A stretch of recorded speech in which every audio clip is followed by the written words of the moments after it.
नमस्कार, आप सभी का स्वागत है। इस वक्त मैं सीधे आपके साथ जुड़ा हूँ उत्तराखंड के पहाड़ी क्षेत्र से, जहाँ पर हरी भरी वनस्पतियाँ हैं, पेड़ पौधे हैं और चारों तरफ प्रकृति से जुड़े हुए दृश्य है।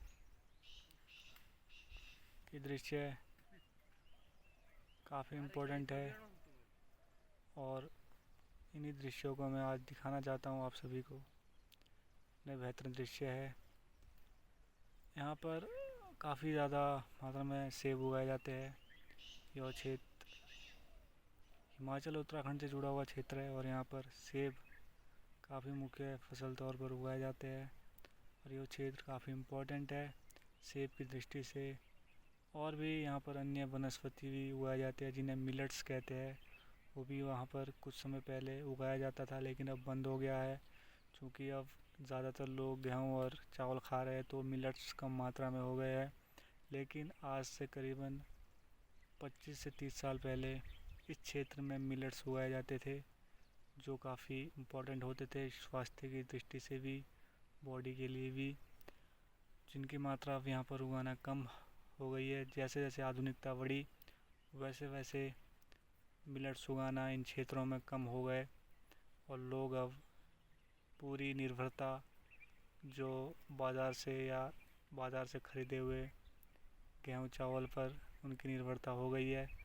लेकिन आज से 20 से 3 साल पहले सारा अनाज इन खेतों में उगाया जाता था, जिसमें मुख्य रूप से मिलेट्स होते थे। परंतु जब से आधुनिकीकरण हुआ तब से लोग ने पढ़ाई लिखाई करना शुरू की और अब जॉब भी करने लगे हैं और लोग अब बाज़ारों से ज़्यादातर खाना लाते हैं, बाज़ारों से ज़्यादातर अपने रहन सहन की वस्तुओं को लाते हैं। बस खेतों में सिर्फ सेब उगाया जाता है और हल्की फुल्की सब्जियां भी खेतों में उगाई जाती है। ये सब चीज़ें हैं जिनसे अब पूरे इस क्षेत्र के लोग उपयोगी है।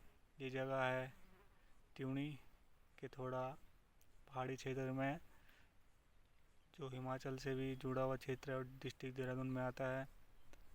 काफ़ी इम्पोर्टेंट जगह है और काफ़ी समय से लोग यहाँ पर रह रहे हैं। यहाँ की संस्कृति थोड़ी अलग सी है और हम लोग यहीं के निवासी है और यहाँ पर हम काफ़ी समय से यही फसलें अपने खेतों में उगाते आ रहे हैं, खाते आ रहे हैं, पीते आ रहे हैं।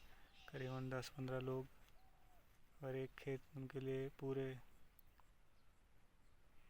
साल भर का अनाज हो जाता है।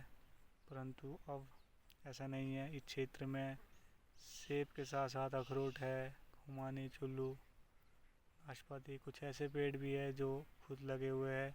अखरोट यहाँ बहुत ज़्यादा मात्रा में होता है। अखरोट के पेड़ इस वक्त हरे भरे हैं और अखरोट काफ़ी मात्रा में लगा हुआ है। काफ़ी इम्पोर्टेंट है ये क्षेत्र, पहाड़ियों से घिरा हुआ और चारों तरफ चीड़ का जंगल है। बीच में गांव है और पानी यहीं से निकलता है।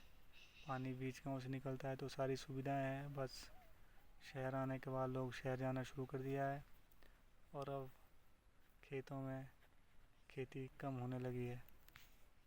जय हिंद। तो देख सकते हो आप लोग, ये क्षेत्र है त्यूणी का भाटगढ़ गांव। त्यूणी क्षेत्र देहरादून डिस्ट्रिक्ट में आता है, उत्तराखंड में, हिमाचल से जुड़ा हुआ है। तो यहाँ से सामने इस तरह की पहाड़ियाँ दिखती है और जो सामने वो दिखाई दे रहा है पर्वत, इसके पीछे हिमालय पर्वत भी दिखाई देता है। लेकिन इन दिनों बादलों के कारण हिमालय पर्वत दिखाई नहीं दे रहा है, लेकिन यहाँ से सीधे आपको हिमालय के दर्शन होते हैं।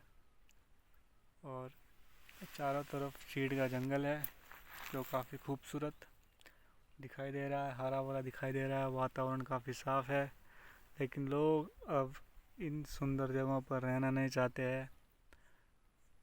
जगह छोड़कर लोग बाहर जा रहे हैं।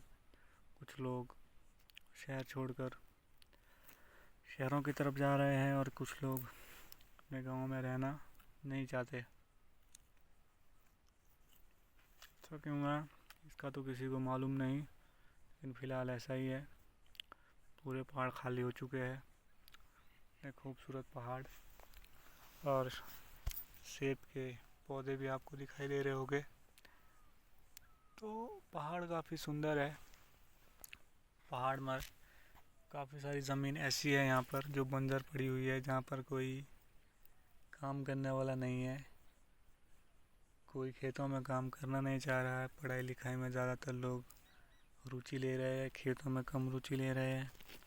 कुछ ऐसी व्यवस्था हो गई है जिसके चलते अब हमारा पूरा देश, पूरा पहाड़ इस तरह का हो गया है कि अब कुछ कह नहीं सकते। तो ऐसी स्थिति दिखाई पड़ रही है। जय हिंद।